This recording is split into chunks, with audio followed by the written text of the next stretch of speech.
We are thrilled to be here. Well, hello. Welcome back. Well, hello. How have you been managing without us for these 2 weeks? Just limping along. Have you been limping able to along. hold it Barely. together?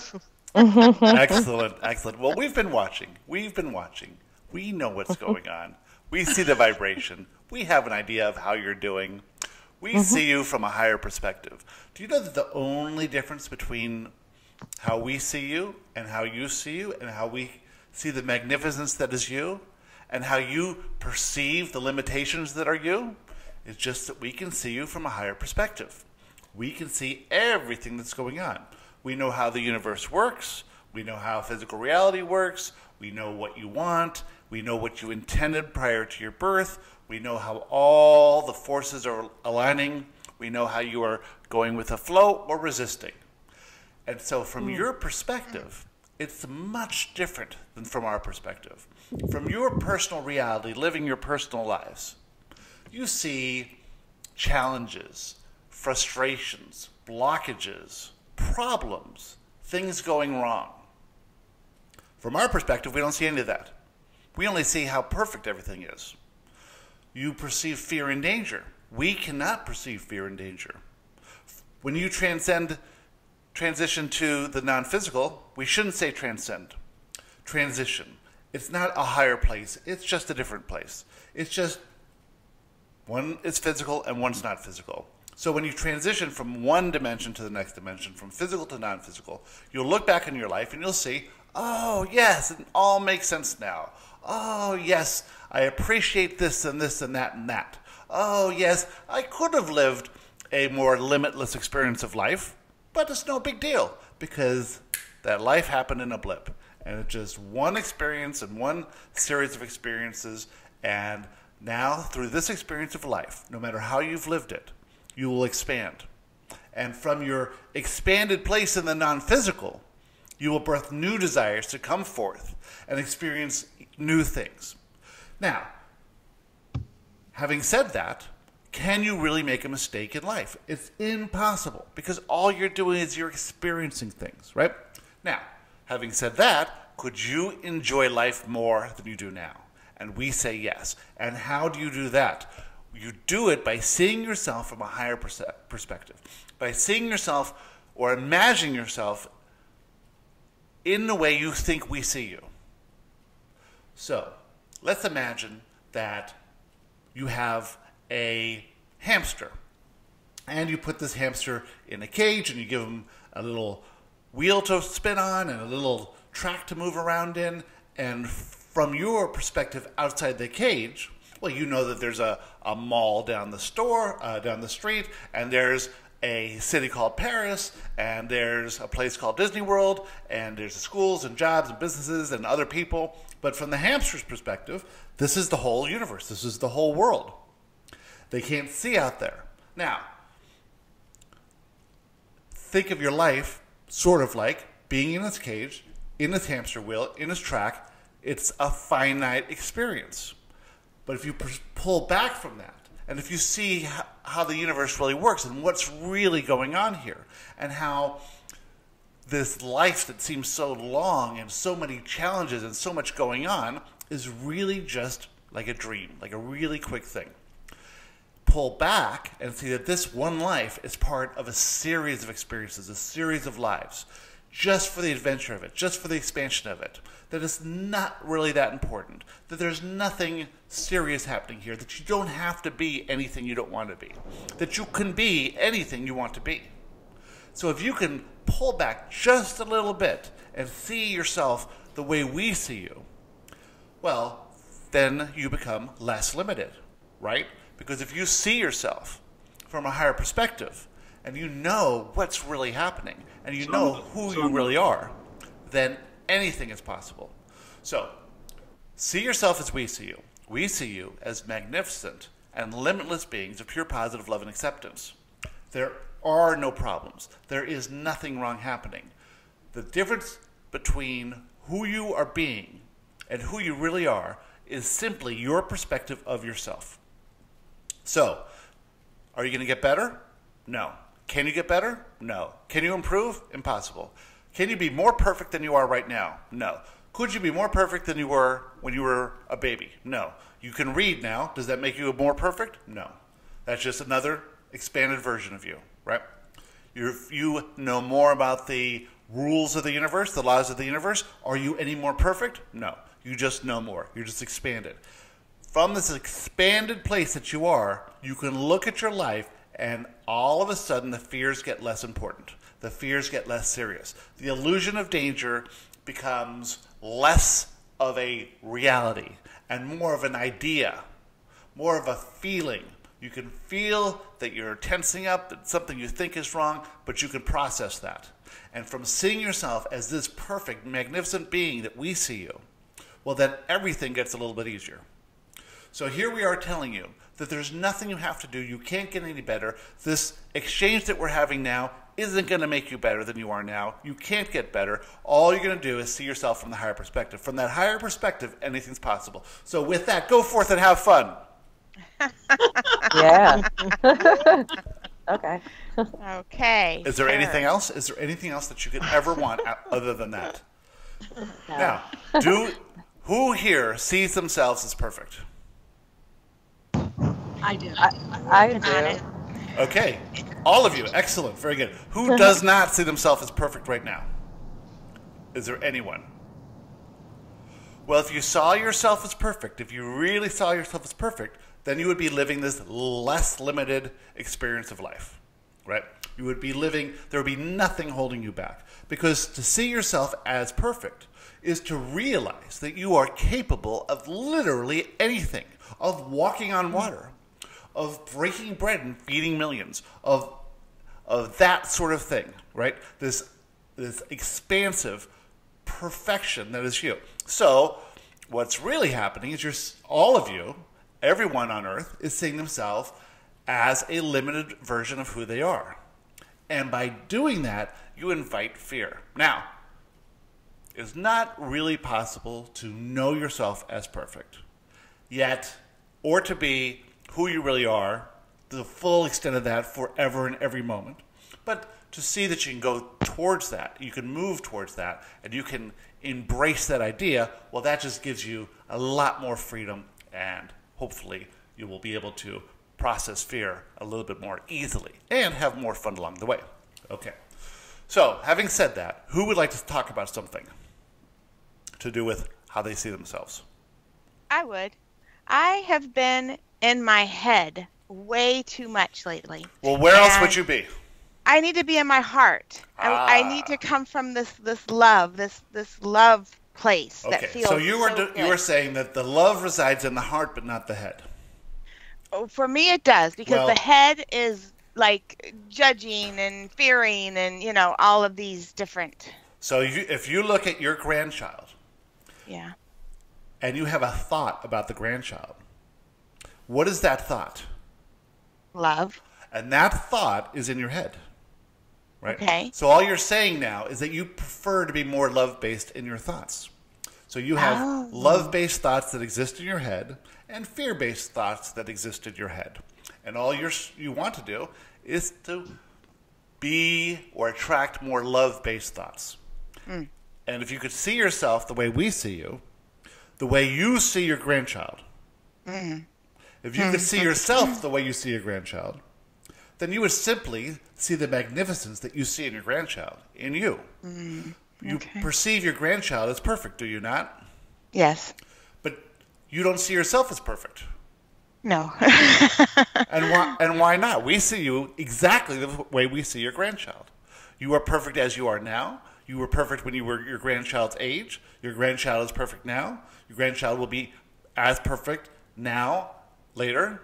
It won't matter. Nothing about that baby will be less perfect at 10 or 20 or 30 or 40 or 50 or 60 or 70 or 80 or 90 or 100 years. Yeah. It's the same perfection. Yeah. So let's just say that the thoughts reside in your head because that's how it feels. Mm-hmm. The thoughts are actually all over you. And, the tree that you see with your eyes, does that exist in your head or is that out there in reality? Right? So the thoughts are all around you, and they're just coming through you. You're perceiving them. They're a match to you. You might have 50 thoughts at the same time. You might have one thought at the same time. And then you might judge a thought as being a love-based thought or a fear-based thought. And then you can say, I choose to switch my vibration so that I resonate more with love-based thoughts. And when you notice a fear-based thought, because these thoughts are coming all the time, but when you notice one, you're going to feel a little bit of negative emotion. Mm-hmm. Because you're not vibrating the way you want to vibrate, the way that your inner self believes that is how you should be vibrating. Not that you should be vibrating anything, but here's the track that you intended to be on and the track you intended not to be on. The focus of what you prefer or the focus of what you do not prefer. Mm. Yeah. Right. Okay. So talk to us again about your head and your heart now. Well, okay, so maybe it's a transition. Maybe I'm transitioning because I do this often. I get to a very high point of feeling love and just radiating this and just like it's euphoric, and I love that feeling. And then I don't even know why or what happens or how it slips, but I'll slip. And when I slip, I fall down, and it takes me a while to get back up. Is that a process I will continue to go through? Is that a process that will lessen? I'm trying to love that process. I'm trying to accept that process, love that part of me that's going through the process. Well, this is a common thing. You are now aware of who you really are and of an approach to life that is in tune with universal law. And so you believe that there is a certain way you should be now. You should be a being of love because that's who you are. Right. And now you notice it when you're not. Now you're taking responsibility for it, where before you might have said, that's that person's fault, that's the fault of the conditions are wrong. This is how anyone would feel in a situation, right? Gotcha. Now you're saying to yourself, oh, I feel bad, I know better, so I blame myself for feeling bad because I know better. Where before you wouldn't have blamed yourself, you would have blamed someone else. So, so it's sort of a thing like you know what you should do, but you're not able to do it. Right. And so you beat yourself up instead of saying, hey, this is just another experience. Here I am getting to be this enlightened being, having an unenlightened moment. And now I can, wow, isn't that an interesting experience? Because that's all it is anyway, is an experience. You're not wrong. You can't be wrong for doing anything. You're not bad. You can't be bad. You're always good. You're always right. You're always perfect. And all you're here to do is have these experiences. Now, you could say that, oh, here's an experience of me going through this moment, feeling unaligned, out of alignment, perceiving something is wrong, not even able to focus on why I'm feeling this way, just feeling it. And then you can say, isn't this interesting? I will not have this experience. I will not have this feeling in the non-physical. I can only have this feeling in physical. This is a physical experience. It is not going to be with me when I transition to the non-physical. It is a physical experience. Isn't that interesting? I'm going to appreciate this experience when I transition to the non-physical, because in that realm I could not experience that. That's why I came to physical reality. So it's okay. Now, going forward, I prefer to have more experiences of joy than to have these experiences of doubt or fear. Right? Okay. Now, you will never, ever, ever, ever, ever get to a place where you don't experience fear. The experience of fear, the experience of these negative emotions, the only reason you could experience the negative emotions is because some fear is popping up, right? Means that you're moving forward. If you weren't moving forward, you would never feel fear. You would just stay in your room, watch TV, but even then you'd probably feel fear because you feel guilty for not going outside when it's a sunny day, that sort of thing. Right? Yes. So there's always this stuff. So don't worry about feeling fear. Don't worry about feeling negative emotion. Just realize that's what's happening, and that's proof that you're moving forward. And the only difference between a successful life and a limited life is not the avoidance of fear, but the ability to actually move through and process the fear. Right? So if you're feeling fear and you're feeling down and you realize what it is, and then you are blaming yourself because you think you should be better than you are, and you feel that fear and you Realize that this is simply a perspective that's not in alignment with your inner self. And then you say, okay, well, in a couple days, I'll feel better again. Or in a couple hours, or when I wake up tomorrow, or after I take a nap, or after I meditate, I'll feel better again. I know it's coming. I know the light's going to turn green. It's just a matter of time.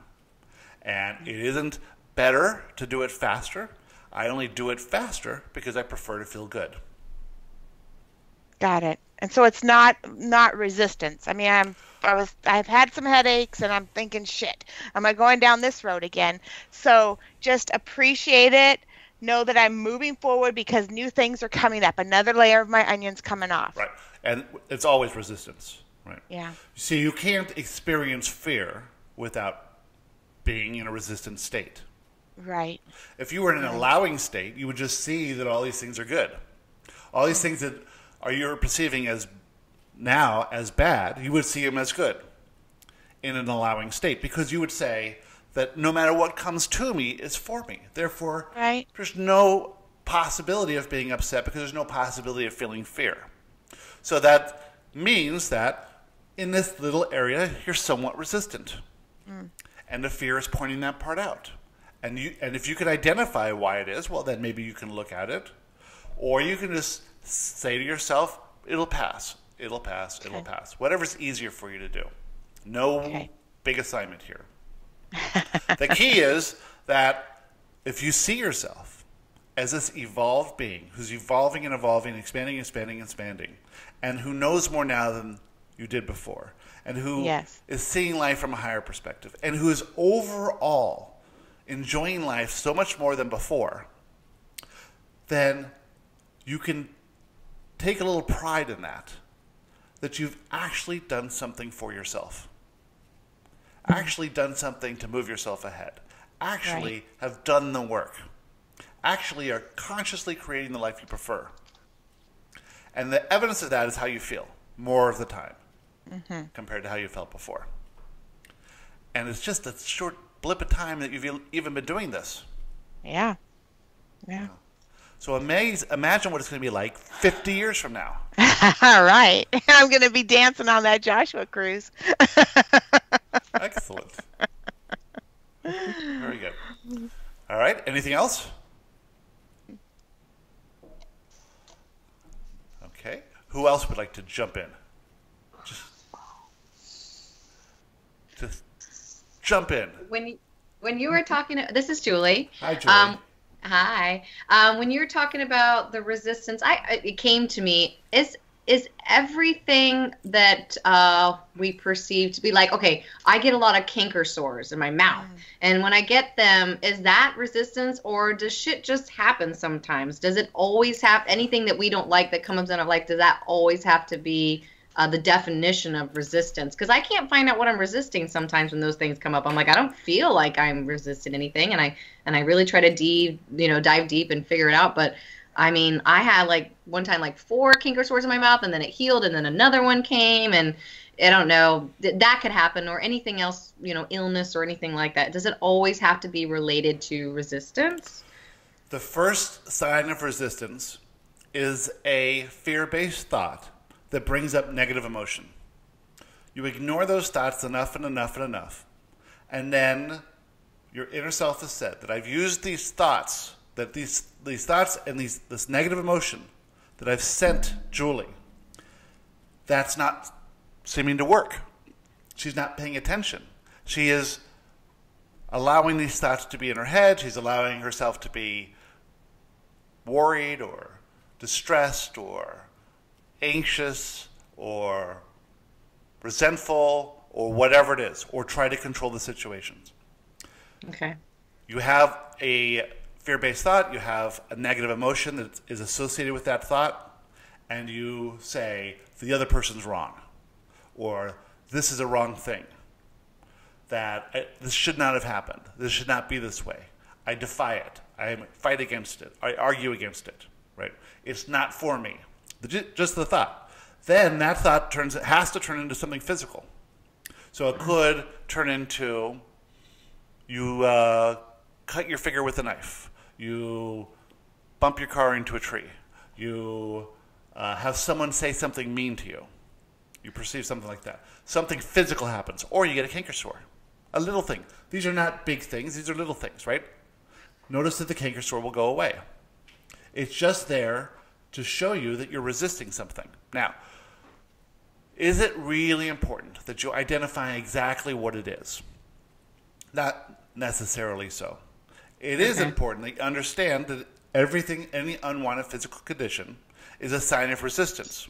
If it's something minor like a canker sore, you can work on your resistance right now. You can say, what do I think is wrong? What am I complaining about? What am I saying that I don't like? How am I voicing my opinions of what I don't like? Do you see that if it's in the mouth, probably has a little bit to do with what you're talking about? Okay. I'm writing this down, so that's good. Yeah. We're trying not to be too obvious, but if you hurt your foot, would it be resistance to moving forward?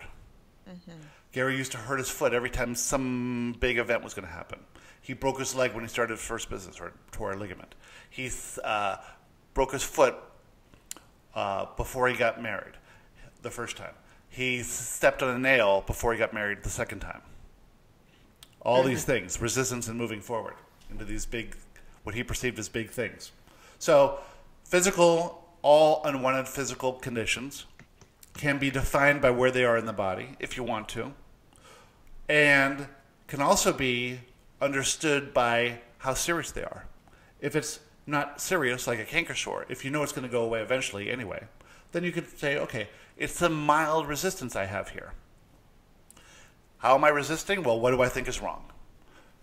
Now I have to look at that thing I think is wrong, or that thing that I think happened to me instead of for me, or I think that even this canker sore is wrong. I have to see it as a gift, as a message, as all these things are messages. And what is the message? What is the feedback that I'm getting? That I am orientating my vibration in a resistant way instead of an allowing way, right? There is dissonance, there is disruption in my vibration. On the one hand, I want these things. On the other hand, I don't want these things I say I want. If I wanted these things, I would go with the flow of all the stuff that's happening in my life. What I'm saying is I'm resisting changing into the person who will be ready for all the things I want. I want an expansive life, yet I'm afraid to do anything. Right? That inner conflict, that causes stress in the body, and the body, like the rest of physical reality, is a mechanism of feedback. It tells you how you're doing. The first is the thought. You are meant to pay attention to the negative emotion. But you don't do that. You believe that some other way your reality is created. That it just is. It's fate. Things happen. Bad stuff happens. It's unlucky. It's disappointing. It's frustrating. No. It's completely within your creative control, however you want it to be. You have free will. You set intentions before you came here. You can do anything you want, and the only reason you don't is because you think you can't. You think you're not good enough, you're not talented enough, you don't have enough time, you don't have enough money, you're this or that or whatever. It's all these limitations. You have no idea who you really are. You have no idea the magnificence that you are. If you could see yourself from the way we perceived you, you'd be blown away and shocked by what you could do. You would be shocked. All we're doing, we're not helping any of you other than helping you see yourself from a higher perspective. That's all we can do, right? We try and teach how the universe works, how the mechanism of physical reality really works, and then we try, over these questions and answers, to shape your perception of yourself so that more closely aligns who you really are and takes you away from this illusion of who you think you are. Because that illusion, while it was intended, is limiting. And you intended to move through that limitation, to experience reality in a certain specific way, to discover it, to explore it, and then to rise above that so that you can do what you really want to do. What do you really want to do? Me? Yes. What do you really want to do? What would you love to do? I feel like I'm doing, I think, all of it. I mean, to the best of my knowledge. I'm teaching the classes that I love doing. I love teaching my classes. It's my passion. And you love painting. And I love painting. You're going to bring that up. Yes, and I love painting. Excellent. I really do. And when was the last time you painted? Not for a while. And why not? Why haven't you painted? Because I had this limiting belief that I don't have enough time. Because I got pregnant and I wanted to just be lazy and then had babies and all that. So. Excellent. So you're saying you got lazy and had babies? Yes, that's exactly what happened. And I feel that without, I don't know, I had more contrast and chaos in my life, and I had more to paint about. And I know I can probably change that mindset about, but well, you could always paint unicorns farting rainbows. Yes, I can do that too. Hey, wait a minute! I trademarked that. There's more and more people resonating with unicorns farting rainbows than ever before. They used to resonate with screaming people on bridges, and now they resonate with rainbows and ponies and things like that, which is a good thing. Can you explain a little bit more about, you talked about resisting the people we're changing, resisting the person I'm changing into. That's where my resistance is, I believe. I feel like I'm standing on the edge, looking over, like I'm holding myself back. I just need to fall over the edge, and I can't bring myself to do it. It's like you're about to bungee jump into who you really are. Exactly. You know that the ropes are tied to your ankles, but you can't get yourself to go. Exactly. Yeah. I've tried everything to get myself off that edge. Why would you not want to do that which you know is for your highest good? I guess I still doubt that what if I do that? What if I let go and I dive into it and it's just not what I thought it was? Maybe it'll be better than you thought it was. Yeah, I mean, that's a possibility too, but you know how I think. So my first thought is, well, what if, or what if I do this and it doesn't work, that it just doesn't work for me? Then you get to try again. Just keep trying. But it will What work if it's for like you. the horseback? What if it's like the horseback riding, where if it's not that, I don't know, whatever you fall into or step into, then you find something else and you step into that, and then you find something else and then you step into that. Yeah, well, at what point do you become the allower too, and just allow it to unfold the way it needs to, right? Let's go with the flow of it. So here you are, climbing up to the top of the bungee jump, and this is the highest bungee jump you've ever jumped. You've jumped actually little ones before, and it's no problem. This is the high one. Right. And so you're jumping off into something you know is for your highest good. Right. And so there's resistance to that because it seems scary. Now, when you're bungee jumping and you've seen hundreds of people and you've even done it yourself and you see the cords tied to your ankles and you see the harness and the safety equipment and you know that it's safe, right? But this is the illusion of danger, right? Your eyes are looking out over the river, the canyon that you're going to jump into. It seems like a long wait down there. It seems dangerous. It seems like you could break a cord and hit your head, and that'd be the end of it, right? Right. But you know better.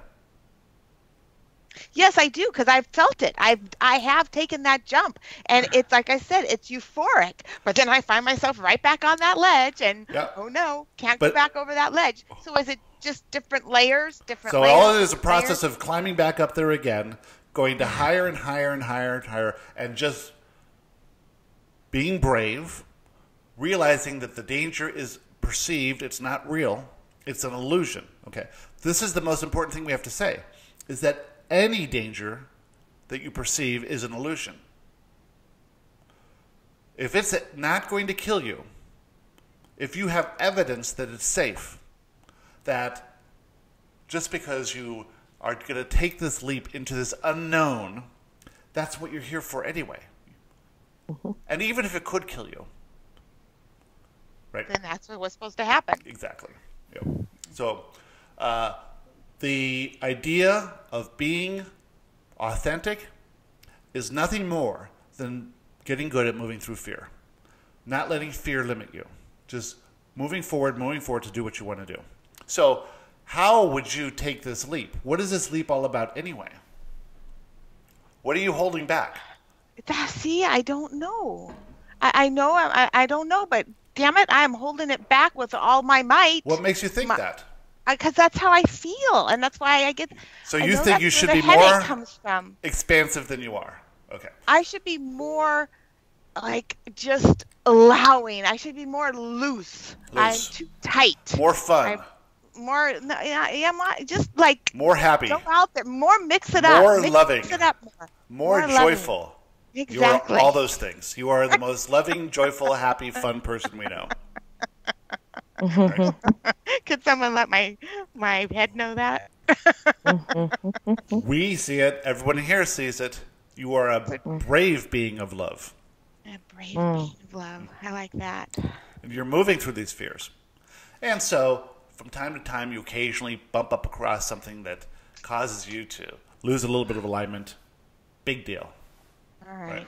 And then you get feedback with a migraine because you're thinking. You're too much in your head. This headache because of thinking. Because you think that thoughts should be thought through your heart in love rather than through your head in fear. And yet it's all coming in the same place. It's just a matter of vibration. You get a canker sore. You hurt your foot. It's all this indication of a little resistance. Little resistance. Tiny resistance. Yep. You're not paralyzed. You're not in a full body cast. You didn't fall off a cliff. Little tiny resistance. Exactly. I need to fall off that cliff. Be in a body cast. No. So does anyone else have a health issue?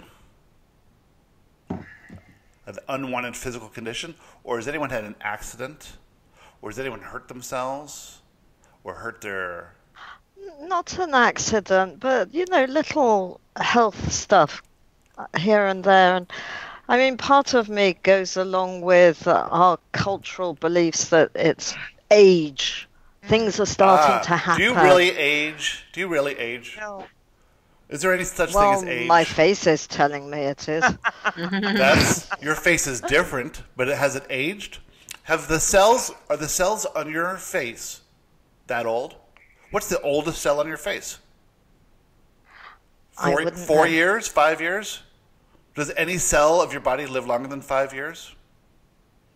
Isn't the general belief that it's 7 years and then complete renewal? Complete renewal, right. So it's some finite amount of years. And we say 4 or 5, and you might say 7 or 2 or whatever. It's different for every person. But you are renewed with new cells all the time. Now, your body changes so that you can have new perspectives of life. So that when you're 1, your perspective of reality is different than when you're 2, 3, 4, 10, 15, 20. Isn't 15 so much different than 13 or 10 or 20? Right? Mm-hmm. Isn't that a completely different perspective? Isn't 50 so much different than 20 or 30?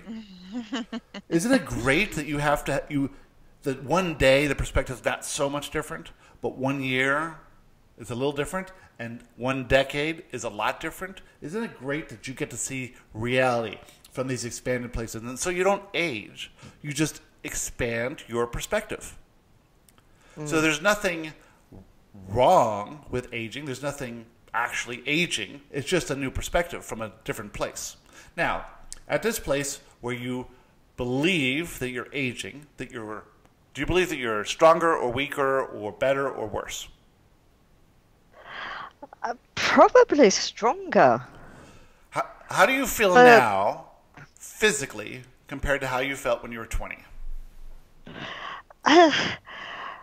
Healthier, fitter, and stronger, but at the same time, I'm getting more little aches and pains, and maybe I just didn't notice them, or I didn't have them. Maybe there's more resistance now. Would you prefer those aches and pains that you have now to the clarity of mind that you had, or we should say the absence of clarity of mind that you had when you were 20? Isn't that a better trade-off to have this prefer where I am now, yeah. Yeah. So you have a mix of things. Let's say that when you're 20, you had maybe a little more energy, a little more flexibility, yet your mind was a much limited version of your mind. Your perspective was much more limited. You might have had different hormones going on. You might have thought differently about yourself and the world. It was a completely different perspective. And we're not saying that that perspective is better or worse, but we can say that from your perspective now at this age, you can look back and you can say, well, there were some things that were good about that and some things that I preferred now. And overall, I can see how where I am now is a result of all that I've lived, and I can appreciate what I have now because it's a wonderful thing. And then you can go on to be healthy and happy and vital and focused on what you want, and if a little pain comes up, well, maybe you take a little break from the gym. Yeah. And if or from using the mouse on the computer or something. Yes. Or maybe you get a massage. Maybe you do something fun. Maybe you dance. Do you dance much? Well, at the gym, I do, because, they put on this blaring music, and I love it. It's just an hour of forgetting. We occasionally see a video of you dancing. You seem young to us. I love watching you dance. Yeah. I concur. Everything's all perspective. A little ache and a little pain here. Well, that's just a perspective thing. And you can pay attention to it. But if you think it's wrong, if you think it shouldn't be happening, well, that's the resistant part of it. Right? Yep. So if you think that, I should be able to jog more, I should be able to do this more, I should be able to lift more weights, I used to be able to do this and now I can't do it, that's all resistance. If you can say, all these new cells are coming to this new body, and this body is being rejuvenated and refreshed by new energy every single day, millions of times a day, and I can be as vital as I want to be, and I'm clear, and my thoughts and perspective is aligned with what I want, and I get to do all these things I can do now that I couldn't do when I was younger, and I get to live this life now that I couldn't live when I was younger, and I get to take advantage of all these opportunities that are available to me now that were not available to me when I was younger. This life now, in this moment, is as good as it gets. It's fantastic. And from this point forward, I can do anything I want.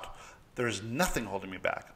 I am grateful for what I have. I appreciate everything that's going on. I appreciate my body, my life, all this stuff. I'm grateful for it all. I'm focused on the greatness. And if there's a little pain coming up, well, I'm just going to take a break. I know it'll go away. I know it's no big deal. Yeah. Yep.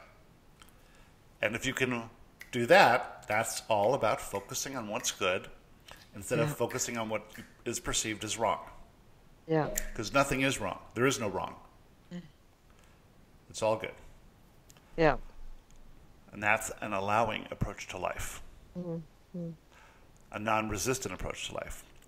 Which seems like you can't get anything fixed if you have that approach to life, doesn't it?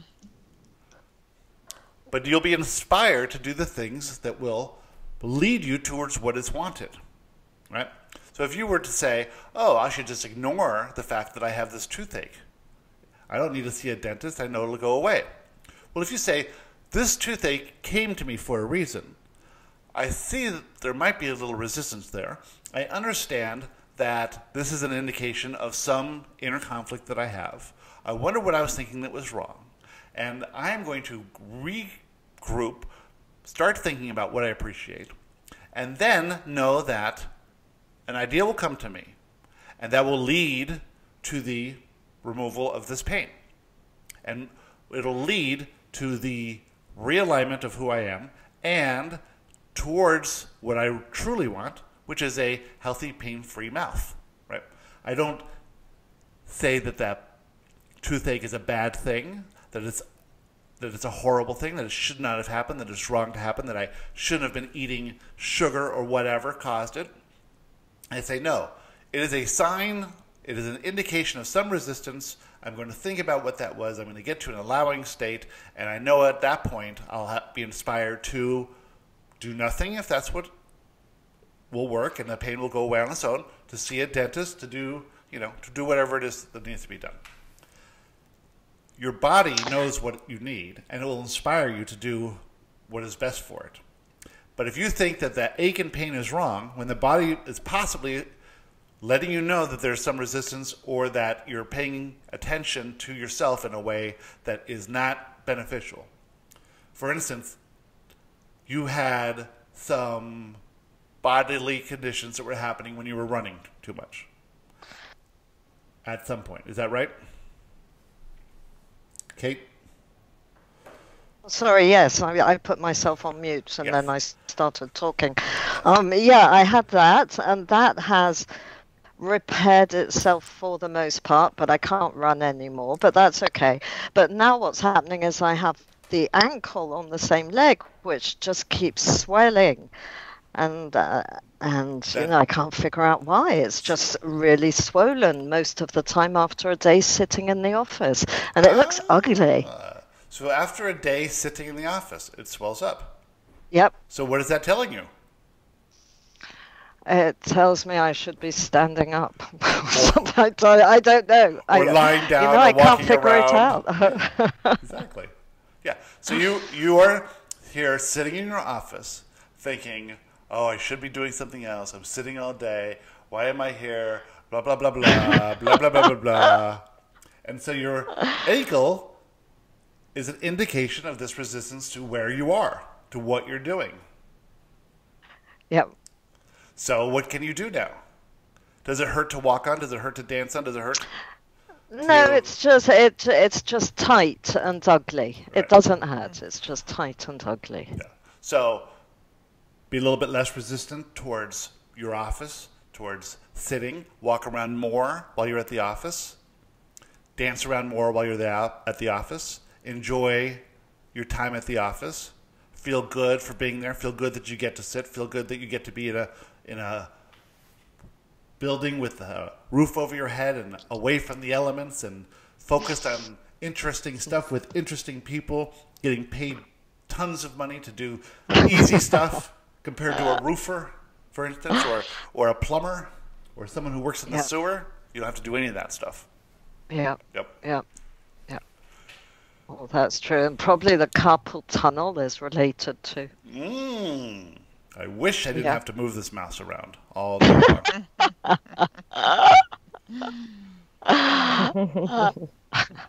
Yep. As for the bridge in my mouth, which fell out last week, that's another story. So, all's good. We do not have time for that. That bridge story is too much. Sorry, yeah. Now you're just hogging airtime. I know, too much information. Sorry. Excellent. All right. So we've understood this health idea. Let's go on to something more fun. Who's got anything fun to talk about? What good thing has happened? What exciting thing has happened? Who's doing well? Anybody? You all Talk about what you were talking on the video. What? I don't know. I'm doing well. Which part? All of it. I don't know. I mean, I'm doing well, but I'm also, yes, I'm doing well.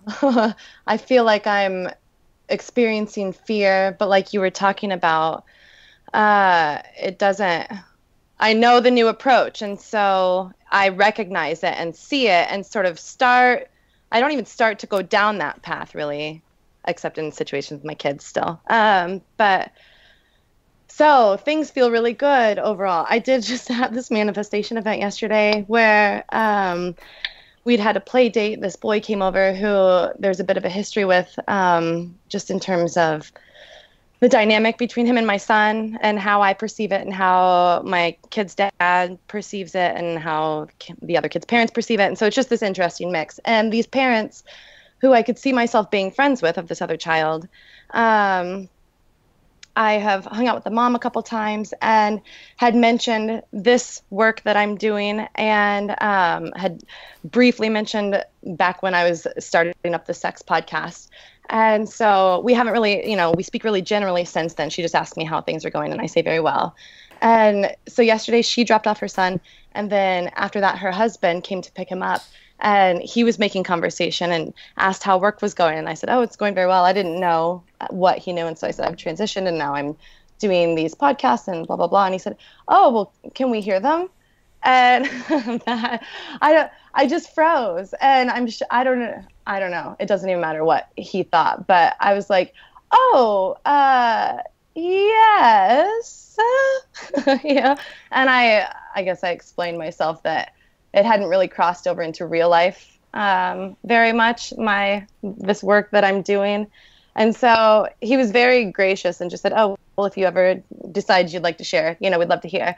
And so then I was just like, my heart was pounding after that because I didn't know what he was asking about. There were just a lot of layers to it. And so it threw me off my game for a minute. And yesterday, after processing it, got to a place where I could do it. And I talked to myself, I guess I proved my fears false, or I found the truth, which is that in this community of parents at this school that I have, by coincidence not, ended up at with my son, it's this really open, warm, accepting place where people are super supportive of, all different types of ventures. People have, gone to workshops or just reached out to support. So my fears of just being exposed, but I know that like Wendy, you're talking about, that's this place where I'm at, and I feel like I've just leaped, and I'm kind of hanging in midair right now. And that's why this manifestation event happened in the first place.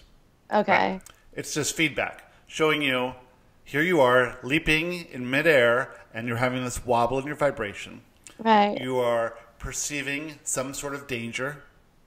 It's an illusion. Yeah. Right? Mm-hmm. You are not doing what you are inspired to do, or you're not being who you know you are. You know who you are. Mm-hmm. And yet when you worry about what someone thinks of you, well, that's not being who you are. And so you get this immediate feedback from people who are very supportive. It is not as if it's, a judge or anything, right? It's just friends. Nice people. I acknowledge the gentle nature of it. The gentle nature, exactly. Right. So there is your opportunity to say, what I am doing is my passion. It's what I believe in. I understand that it is not normal. It's not what normal people think is right. But they're living by an old approach to life based in fear. And I am choosing a new approach to life based in how I understand the universe to work. Right. And I can see that this new approach to life and allowing and receiving is so much more effective than my old approach of controlling and contriving and being different than who I was just to eke out something I thought I wanted. So now in the new approach to life, I understand that I get to do what I want to do. I get to be anyone I want to be. Yeah. And as I do this, I notice how things are unfolding. Things are getting better. Things are more interesting. Things are more fun. Yeah. I'm feeling better. I'm feeling good. And yet, there's still fear. I will still have to work through this fear because who I want to be, who I intended to be before I came here, is this incredibly powerful person that I don't see myself as yet. But I know that that is evolving, and I'm expanding into that. And I can see how I'm expanding into that. So reality will give me feedback on how I'm doing, how well I'm progressing towards that which I intended to be. I'm allowing, feeling a bit of wobble, and poof, feedback comes along. And now I can think about, well, how would I act if I was the most famous self-help guru in the world? I would be telling them all about it. They couldn't get away from me. I would explain how dramatically this approach to life increases everyone who tries it, increases their experience of life. I would latch onto these people and I would not let them leave. If that's what you believed, if that's how you saw yourself, you would just act in a different way. And it's not that you have to act that way. It's just, it's nice to know The difference between how you're being and how you would be. And I'm aware of that. Like, okay, so that space is getting easier and easier for me to be in with strangers, like these coffee shop conversations that I go to, and going to this bar that I go to that's basically like my living room. I don't even go there to drink. I just go there and just watch and observe. Because you have no attachment. There's no consequences, right? Right. You're not attached to what they think. Right. And so I am, And so I've been practicing it in these arenas, like being really comfortable getting into these conversations that may be initially perceived by me as uncomfortable or not somebody that I would normally think that I would want to talk to, but just like allowing whatever happens to happen. Whoever approaches me for a reason, I assume. And so I'm just open to whatever is about to come out of that conversation. And in those situations, I've been handing out Joshua cards left and right and like preaching. I mean, I have negative connotations associated with that word, but essentially, yes. You are expressing my passion for my thing, and this is one of my things. We're trying to get at the word evangelizing, which also might have negative connotations. Yes. But what that is just you are bringing forth the love in your heart for what you're doing. And it would be the same. Imagine being a painter and making the most beautiful paintings in the world, and yet being afraid to show them to anyone. Right. Right. That's in essence what is happening.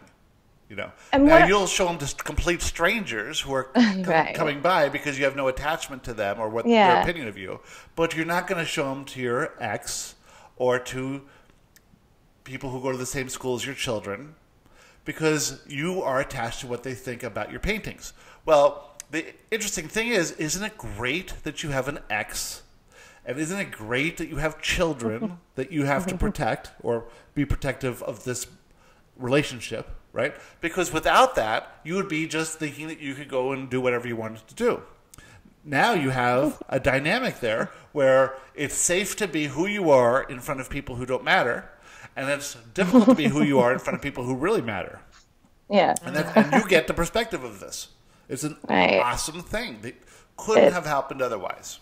Yeah. And so the way I've come to see it is like I'm practicing on strangers. I'm practicing getting comfortable with the feeling of it, and I've done it. I mean, which is a big done that thing. a lot with men. Like, it's and I'm seeing how different the feedback is that I get when I approach anything from that space that I'm in when I'm with somebody who I'm not emotionally invested in. From a space of pure love. From a space of pure love, and that's what it is. You're not trying to be anyone that's inauthentic. You're being what you really think from love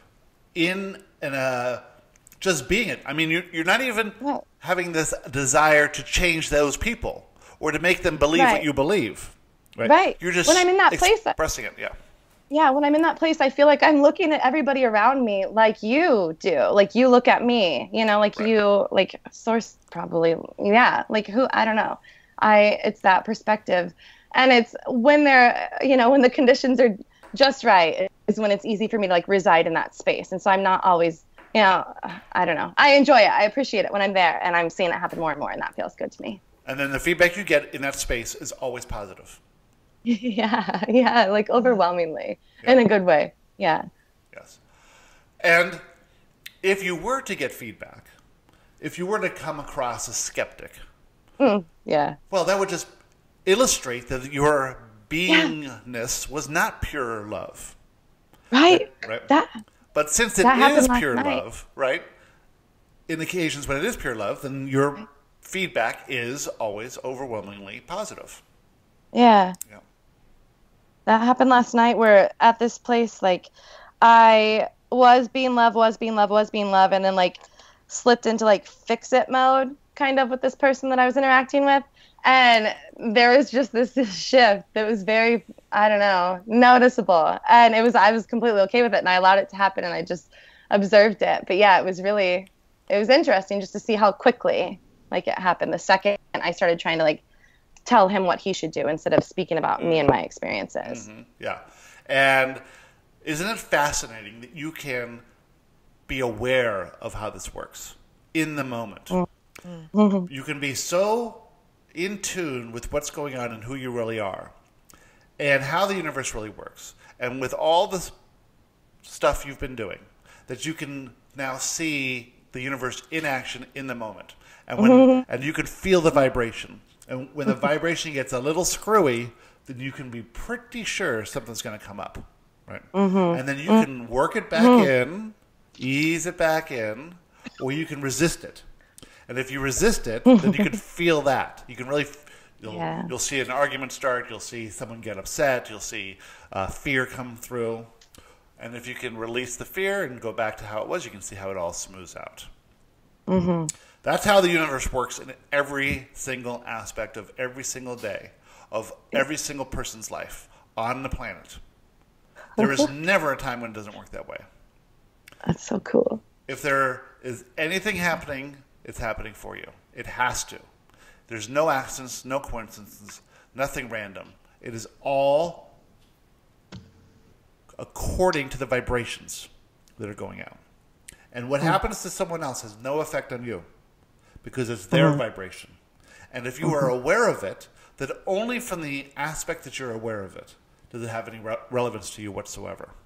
And if you choose to be aware of things that you may not be interested in, or we should say that you may not prefer, but somehow you're being aware of it anyway, like watching the news, for instance, well, then that's because there's some resistance within you that thinks that, well, you should know these things, it's important to know these things, and if you don't know them, you could be affected by them in some way. And it's just that tiny bit of resistance brings up these tiny little things that get in your craw and affect your vibration only to the tiny little extent that you think about it. You know, if you are sitting here afraid of terrorists and terrorism and think terrorism is a bad thing, well, you're just going to see more stories of terrorism. It doesn't mean it's going to personally affect you. It's just going to affect you in the nuanced way that you thought about it. Now, if you thought terrorism was really bad, and so you decided to join the army and go over and fight terrorism, well, then that terrorism will get more real in your life because you think it's much more wrong than the person who just casually thinks it's wrong. You think it's so wrong that you actually were inspired out of the wrongness of it, and we won't say from that perspective, there's a lot of different things that could come up for you. But we're just being the very general idea here that you would join the army so you go over and make things right. And then that thing you think is wrong is really going to come into your reality. So by being easy about everything, by seeing nothing as wrong, then you're not affected by anything you do not prefer. Oh, yeah. Yeah, that's a great concept. Yeah. We invented that one. And all the others. Has anyone else had anything happy happen to them? Or is it all misery down there? Down here, it's mayhem and misery.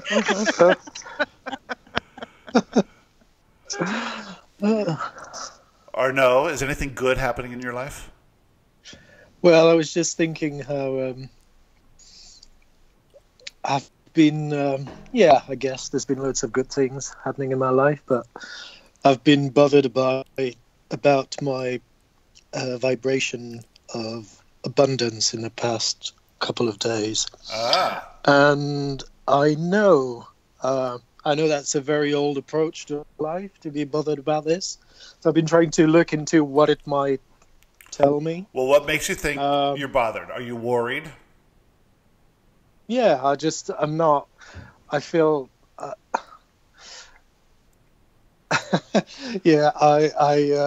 So just looking at my accounts is not a pleasing thought, and my bank account, for instance. Excellent. So do you have a bank account? I do, yes. Is there anything in it at all? It's overdrawn. So there's less than nothing in there. Excellent. Yes. Yeah. Well, you're on the same financial abundance as most of the people of the world. So yeah, you're average. You're not even doing bad. You're just average. Yeah. Excellent. But actually, you are realistically living where you live and being who you are, and understanding what you understand, and actually having access to what you have access to. You're at the top 5% of all the abundant people on the earth. So in this pie of abundance, you've somehow found your way into the top 5%. So you are literally one of the most abundant people that have ever walked the face of the earth. And the abundance, and we're only talking about financial abundance here too. You are so financially abundant that you can have this communication with people all over the world in this garden of this wonderful house, in this safe environment, that you are living better than any king who has ever lived or any emperor who has ever lived. That your lifestyle, what you have access to. And let's just talk about abundance in general.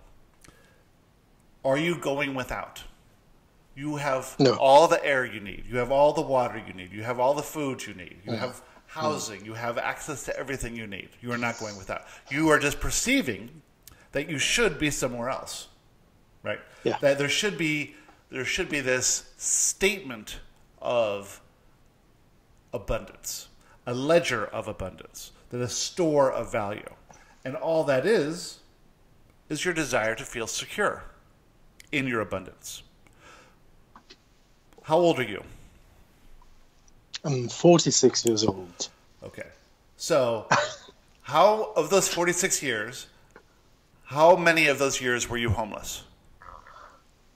About 10. No, I'm joking. I've never been homeless. How many of those years have you gone without food, water, or air to breathe? No, I've never been. So you're saying that the universe has proven to you that you have gotten everything you've needed to get at every moment of your life for 40-something years, 46 years. And yet, on this 46th year and so many months and so many days, you decide that you're no longer abundance because the bank account, this one little thing you think means anything, right, is overdrawn.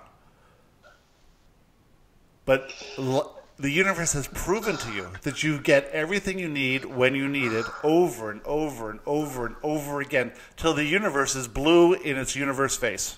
And yet you don't believe the universe. You believe that at some point you had a good run, you made it 46 years being completely abundant, getting everything you ever needed, but on this next day now, all of a sudden, poof. Well, I'm not Tell us particularly... Yes. You're not particularly worried. You're what? Are you I'm not particularly worried enthusiastic? I'm gonna go homeless, or that's just made me... I was wondering whether, like you just said, it was telling me that I didn't have the trust that on a certain level I know all these things and I understand all these things, but do I have the trust in the process? So I'm trying to work on that. Yeah. And how are you working on that?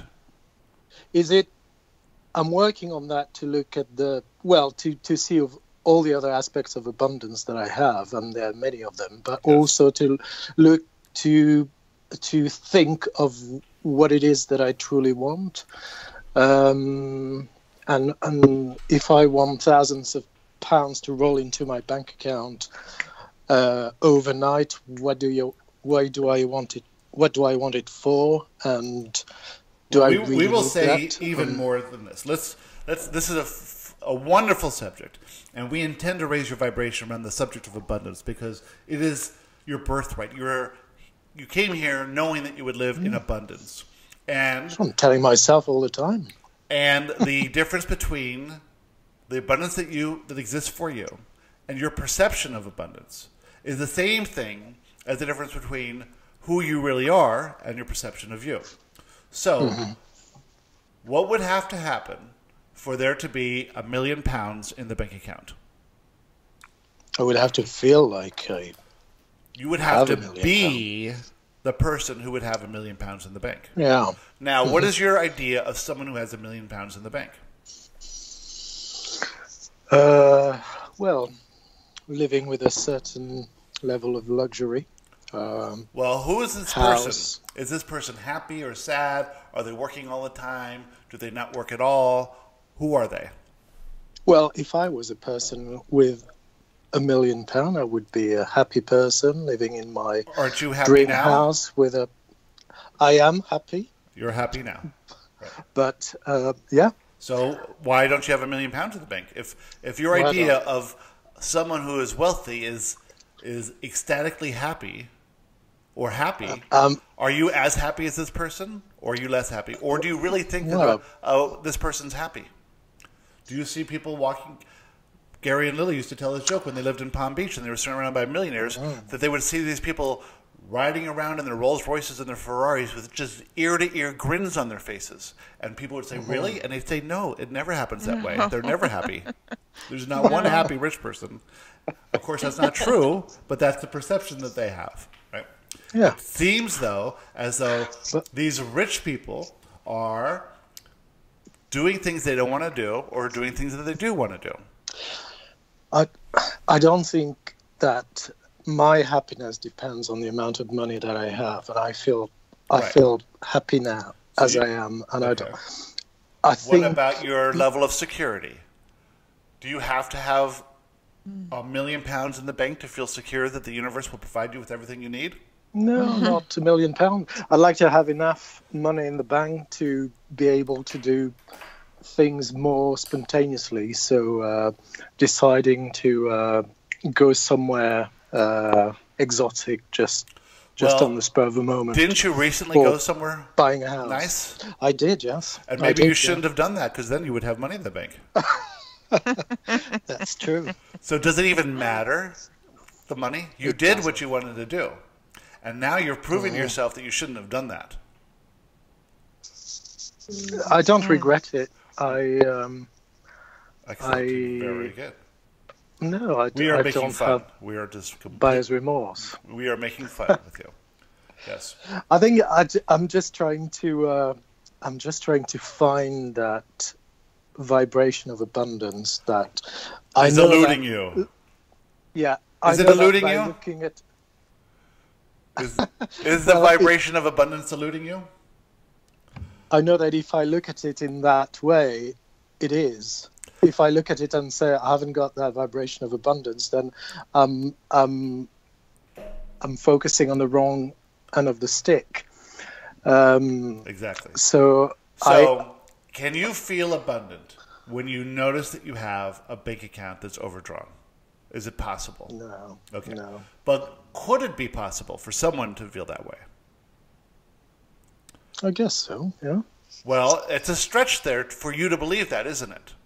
But if your idea of abundance was the ability to do what you want to do, what you need to do when you need to do it, then it wouldn't matter how much money was in the bank. It wouldn't matter at all. You're just thinking that the money is the answer to do what you need to do when you need to do it. You're just saying that I think that it's easier to do what I need to do if I have the money. And we're saying that is absolutely not true at all. Because if you were the type of person who needed, let's just say, £10,000 in the bank to feel secure, well, you would get the £10,000 in the bank, and you would still not do anything unspontaneous, because that would dip you below £10,000. Let's say that you were the type of person that needed £100,000 in the bank to feel secure. Right? Well, you still wouldn't do anything spontaneous, because that would mean you would have to dip below that £100,000. Right? So it doesn't matter what's in the bank. It doesn't make you any more spontaneous or less spontaneous, right? You just think that it would, and that's the illusion there. Because the type, if you really were, there are people here listening who would say, I would never, ever let my bank account be overdrawn. It would never happen to me, because they would feel so much fear and so much insecurity around that they would do whatever it took to have whatever money they had to have in the bank. But that doesn't make them more abundant than you. It makes you actually more abundant than them, because you realize that it doesn't really matter. You still get to live your life in an abundant way. You still get to live this fabulous life than the person who is working hard and not doing anything and not having any life so they can squirrel away a few pounds in their bank account so they can feel secure. All that is a way for them to feel secure. They haven't learned to feel secure. by trusting that the universe will provide them with whatever they want. So, yes, if you focus on this amount of money in a bank that's proof of your lack of abundance, then you're looking at the wrong end of the stick. But we are saying to you that you are far more abundant by not having the money in the bank than someone else who has to change their life to do what they do not want to do just so they feel secure. So you may think you feel insecure, you may think you worry, you may think this is a little problem, but compared to so many others, you have this excellent way of looking at it. Because you know down deep in your core that everything always does work out, that it'll be fine, that the money will come, that you're going to get paid next week or whatever, that you'll figure it out, right? Yeah, absolutely. Yeah. I think in a way it's a bit like what you said to Wendy earlier. It's more about why. It's probably more about my perception of myself. Why do I get bothered about this when I know what I know? Right. And it's more about maybe beating myself up for still being at that stage of being affected by it when I know that it's all gonna work out for me in the end anyway. Gary got interested in law of attraction for the sole purpose of getting rich again. That was the only thing that interested him in the whole thing. He said, if I get into this, it's because this is how I'm going to get rich again, get back to that money. And a lot of people are interested in the abundance aspect of law of attraction. How do I attract abundance? Well, you already have abundance. How do you realize the abundance you have? And how do you get focused on your life so that you feel abundant, that you understand the abundance that's there? And then you move away from doing that which you do not want to do simply to be secure and move towards doing your passion, knowing that the side effect of your passion will be to have everything you need when you need it so you can pursue that passion. This is how the universe works.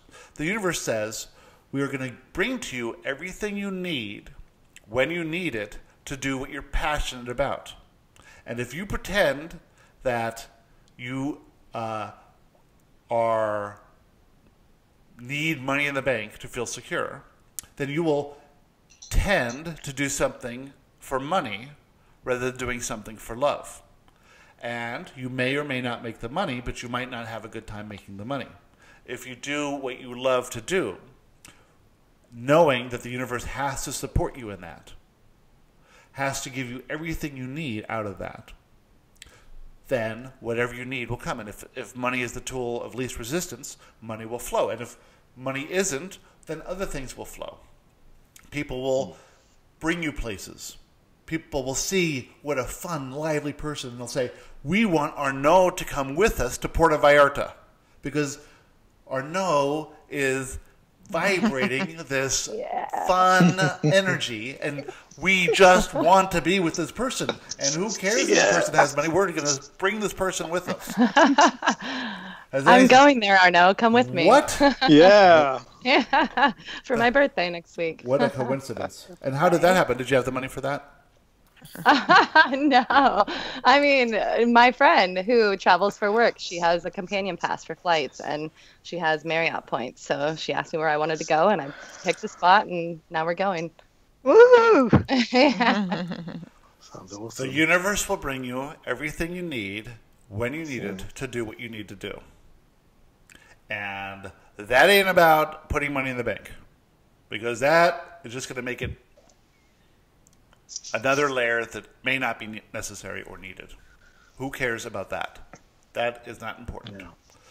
In this moment, as you people are talking on this, or if you're listening on this, is there any need for money to do what you're doing now?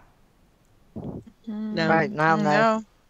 You couldn't, if you had a suitcase full of money, there's nothing you could do with it right now. No.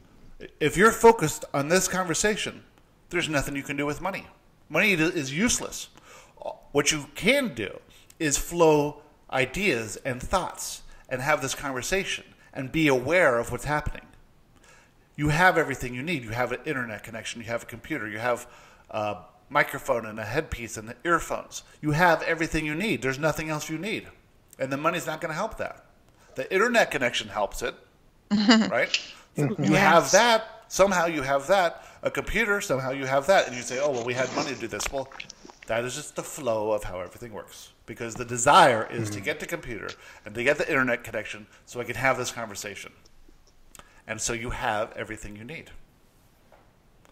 And when you have a desire for something else, if you allow that desire to manifest by not saying it can't happen, it has to happen this way, it's taking too long, well, whatever needs to line up with it will line up.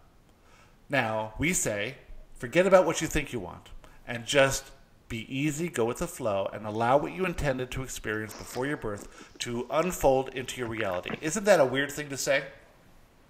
Yeah. We're talking about law of attraction, and really you're learning, you all came to this so that you could manifest what you wanted, and so that the life that you wanted to live would manifest into your reality.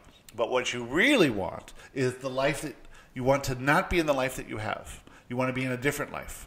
You want to fix the things that are wrong in your life. If I can change this person, and if I can change this job, and if I can change this bank account, then I would be happy. Well, that's not how it works. No. You set these intentions. Your intention was what? Number one intention before coming into physical reality was what? Joy. Joy. If you just felt joy all the time, would money help that? No. If you were just letting joy unfold into your life, minute after minute, moment after moment, joy, joy, joy, joy, joy, joy, happy, happy, happy, unicorns, farting rainbows, happy, happy, happy. You don't even think that's a good thing. No. I'd rather have $1 million than joy. Right? Okay.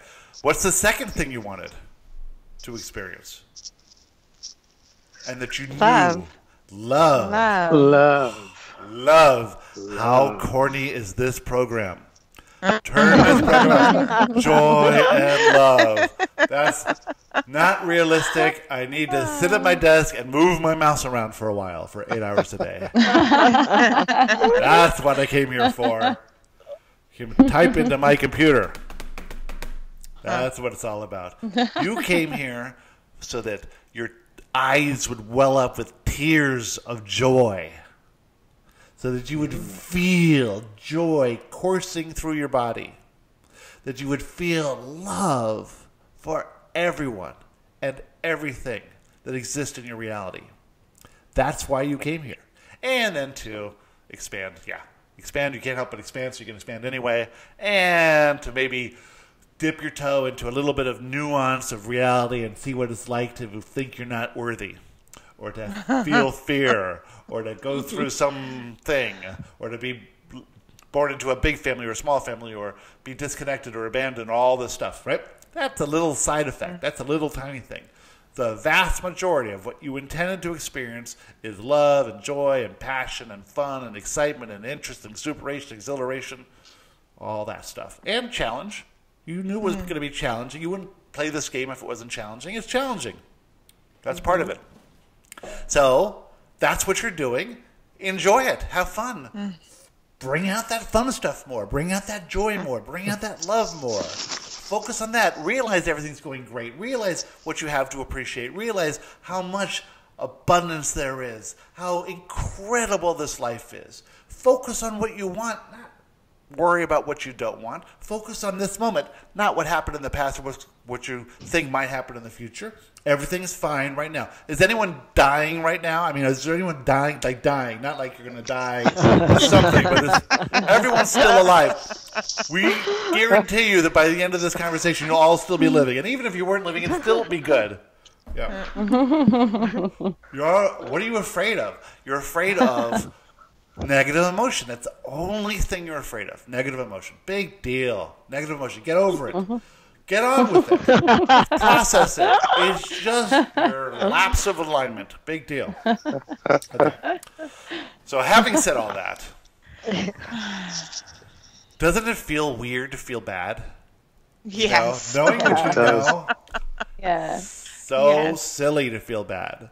There's no reason for it. It's like going to Disney World and looking at all the rides and knowing you can do anything you want, and then there's one person in line in front of you and going, it's too long. Can't wait. Too long. This line's too long. This place sucks.